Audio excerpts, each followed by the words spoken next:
우리 사회에 화제가 되고 있는 뜨거운 이슈를 과학적 시각으로 날카롭게 해부해봅니다. 사이언스톡의 이시안입니다. 혹시 GMO라고 들어보셨습니까? 분명히 처음 들어보신 분들도 계실 텐데요. 이렇게 생소하기만 한 GMO가 사실은 이미 우리 식탁 대부분을 점령하고 있다고 합니다. 유전자 변형식품 GMO의 실체, 오늘 사이언스톡에서 함께 만나보시죠.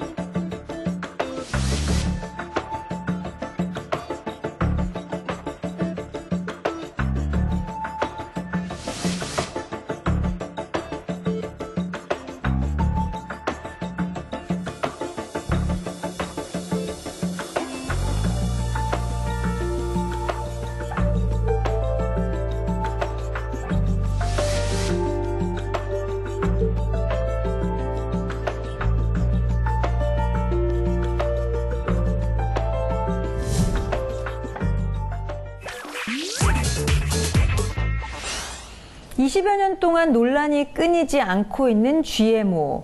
과연 안전한 것일까요? 오늘 신영 기자와 함께 이야기 나눠보도록 하겠습니다. 안녕하세요. 안녕하세요. 네. 제가 유전자 변형 식품이라고 하면 그 소리를 듣는 즉시 거부감이 먼저 생기는 것 같아요. 근데 그런 거 말고 왜 저희가 익숙해 있던 식품들 있잖아요. 뭐 방울토마토, 대추토마토, 뭐 그다음에 그 씨 없는 수박. 네.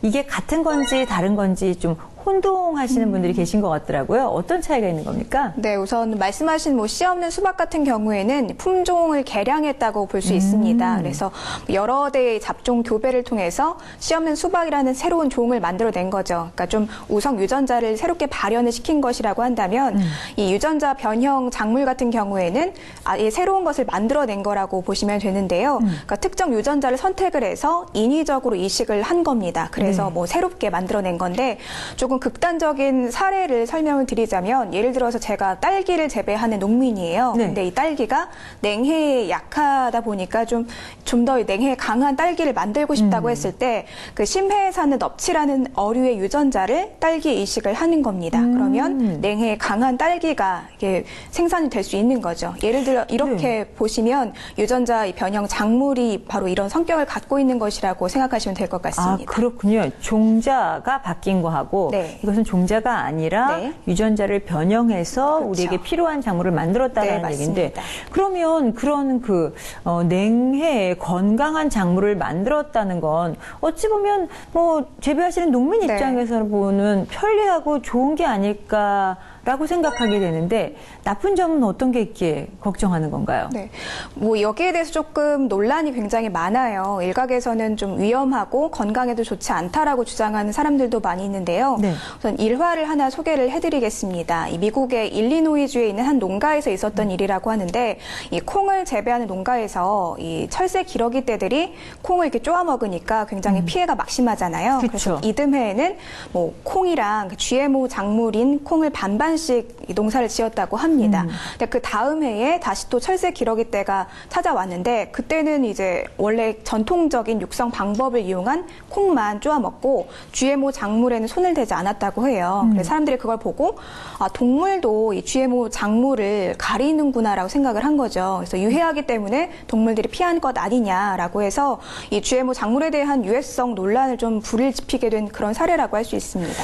글쎄요, 그 철새가 GMO 콩을 먹지 않은 것이 유해하기 때문이다. 라고만 하기에는 또 조금 반론을 제기하시는 분들도 분명 계실 것 같은데요. 네, 그렇죠. 그래서 네. 제가 추가적으로 한 실험 결과를 좀 소개를 해드릴게요. 네. 여기에 대해서도 뭐 일각에선 표본이 너무 적다, 또 실험 기간이 짧다라는 등 이렇게 반론이 제기되고 있긴 한데요.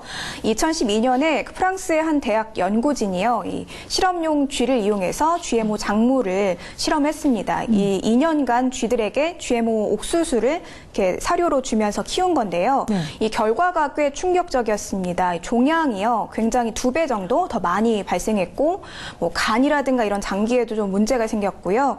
또 이 조기 사망하는 그 비율이 70% 가까이 나타났다고 합니다. 그래서 이런 결과를 보면 GMO 작물을 믿고 먹어도 되나라고 생각하시는 분들이 굉장히 많을 것 같아요. 그래서 이 실험 이후에 조금 더 그런 논란에 좀 힘이 실어졌다고 볼 수 있을 것 같습니다.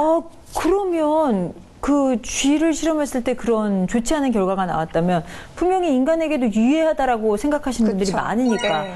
멈춰야 되는 거 아닙니까? 그럼에도 불구하고 20년이 넘게 먹어왔다니 이게 어찌된 일입니까? 아까 잠깐 말씀하신 것처럼 이 GMO 작물이 굉장히 좀 적은 비용을 들여서 좀 수확은 좀 효율적으로 할 수 있는 장점이 있어요. 네. 이게 또 뭐 병해충이라든가 제초제에 강한 성질을 띠고 있기 때문에 효율적으로 생산할 수 있다는 장점이 있기 때문에 좀 쉽게 포기할 수 없는 부분이 분명히 있고요. 결국은 경제성의 그렇죠. 문제군요. 네, 맞습니다.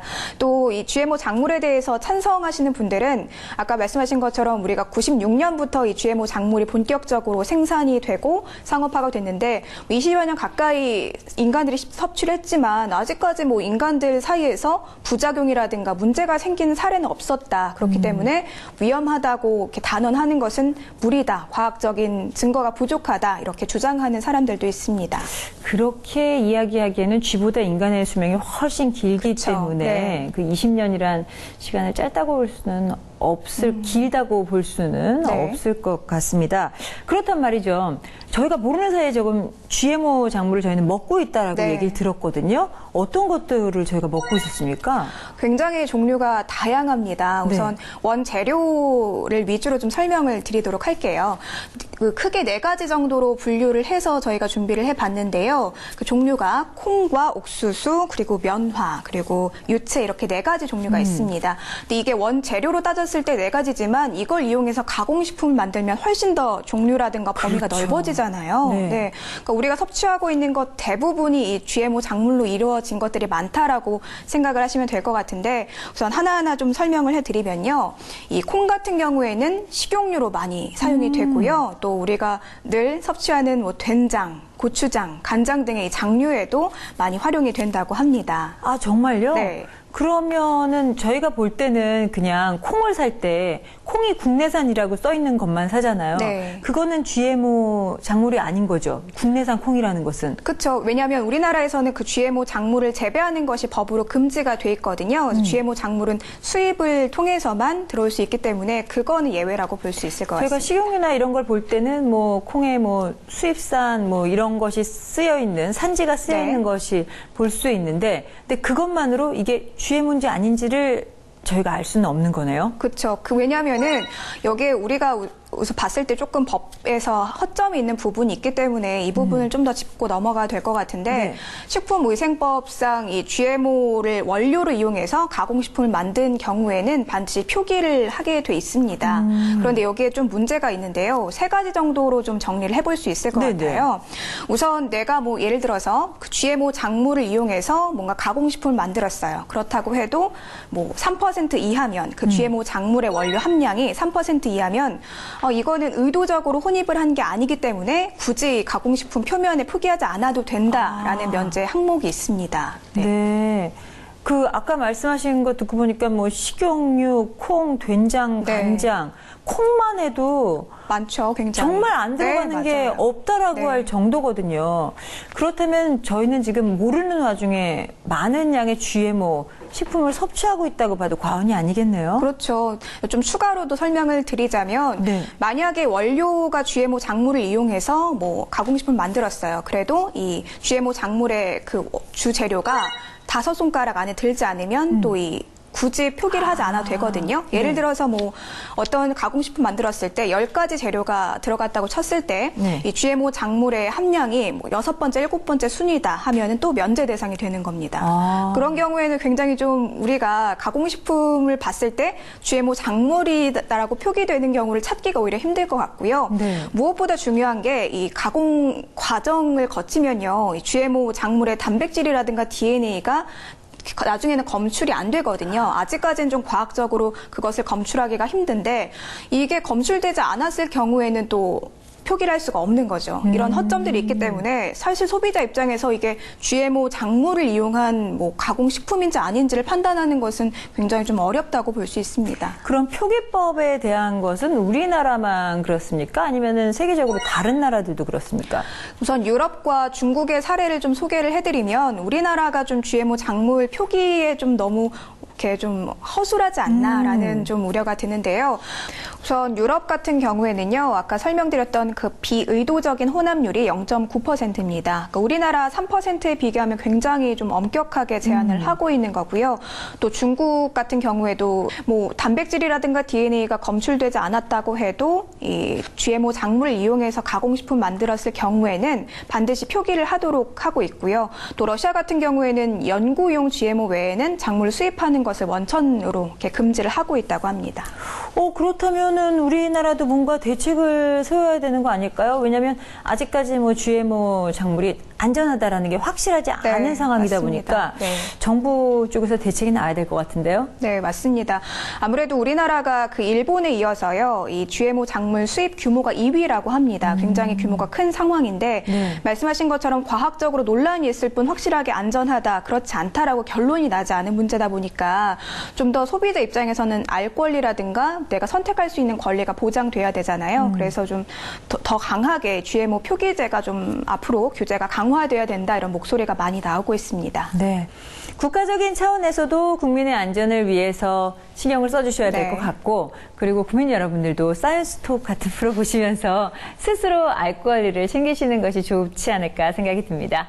GMO 작물, GMO 식품에 대해서 오늘 신영훈 기자와 함께 이야기 나눠봤습니다. 고맙습니다. 감사합니다. 아직 GMO 안전성에 대한 결론이 난 건 아니지만 저도 주부이다 보니까 가족의 건강이 염려가 됩니다. 알고 먹는 것과 모르는 것은 분명히 다르죠. 소비자가 알고 선택할 수 있도록 완전 표시제 도입을 서둘러야 할 때가 아닌가 싶습니다. 그럼 전 다음 이 시간 더욱더 유용한 정보 가지고 찾아오겠습니다. 고맙습니다.